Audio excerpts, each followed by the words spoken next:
Halo, salam Franciscus Pacai Bene. Nama saya Marlon Jue. Saya akan menceritakan tentang Rasul Paulus. Oke.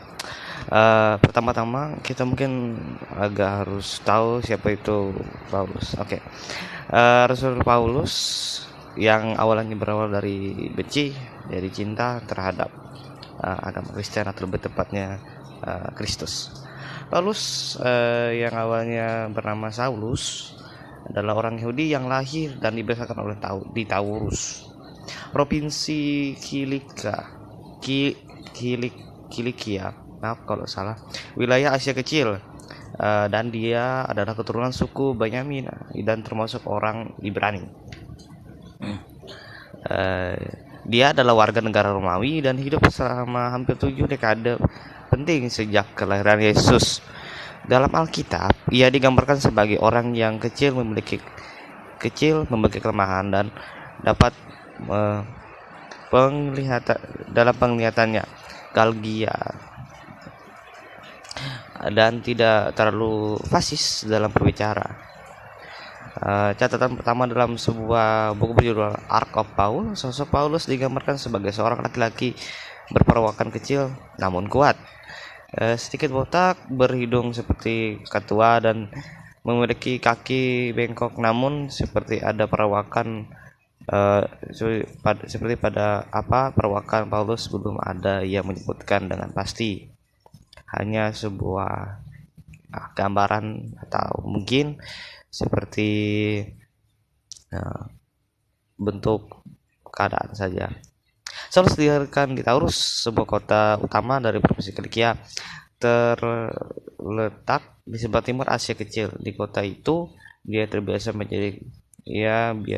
melihat kebiasaan yang terjadi di lingkungan sekitar. Oleh karena itu, tidak mengherankan jika di dalam tulisannya kita bisa menemukan pantulan dari situasi hidup dan kejadian-kejadian di kota Taurus. Misalnya, kilatan cahaya yang menyilaukan yang dipantulkan oleh topi baja dan tombak tentara Romawi di siang hari terik di area Laut Tengah. Pengalaman ini sering menjadi latar belakang ilustrasi mengenai peperangan orang Kristen. Selain itu, Paulus juga memakai ilustrasi tentang perahu yang kandas, tukang beriruk, dan kemenangan untuk membandingkan kemewahan duniawi dalam kehidupan ini dengan suatu tempat atau kediaman di surga. Kediaman di surga, tempat kekal yang tidak dibuat oleh tangan manusia. Oke. Itu sedikit dari Paulus. Oke. Paulus. Jadi background dari Saulus akan saya ceritakan setelah ini. Saulus yang background kenapa Saulus namanya menjadi Paulus. Saulus sebenarnya membenci Yesus. Beberapa cara yang dilakukan Eldebra untuk melupakan kebencian terhadap Adien atau Saulus, menyiksa semua pengikut Yesus dengan keji. Ia memasuki rumah pengikutnya, kemudian membawa mereka ke dalam penjara. Cinta tidak akan membiarkan benci merajainya. Begitu pula Allah tidak akan membiarkan Saulus terus menyiksa orang-orangnya.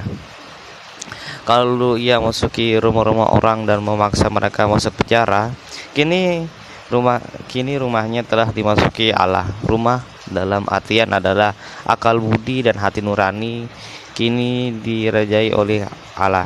Benci yang dulu terus mengulurkan dalam Saulus terbalik didasarkannya ia meredungkan dan taat menjadi perawatan Kristus. Saulus yang bertobat kini menjadi hamba Kristus, corong pewartaan atau alat untuk membantu orang lain memahami juru selamat.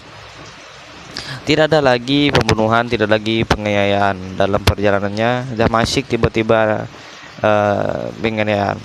Oke. Dalam perjalanannya ke Damasik, tiba-tiba ada cahaya dari langit yang mengejar ke sekitarnya.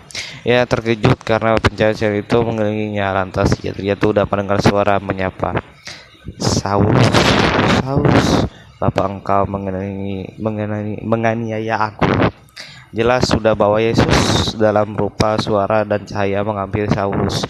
Saulus ketika terjerat hati dan tubuhnya, ia sesaat mengalami sebuah pergumulannya sehingga ia sadar bahwa matanya tidak bisa terlihat lagi. Sehingga cerita, Saulus diminta Allah untuk menemui Ananias. Lalu Allah menyembuhkan Saulus melalui Ananias. Tersadar akan itu, Saulus bertobat dan ia membaptis dan mengganti namanya menjadi Paulus. Itu dia cerita singkat dari Santo Paulus dari saya. Maaf jika banyak salah kata atau mungkin ada kata-kata yang kurang berkenan. Itu saja dari saya. Terima kasih banyak. Salam Fransiskus Pace Bene. Sampai jumpa.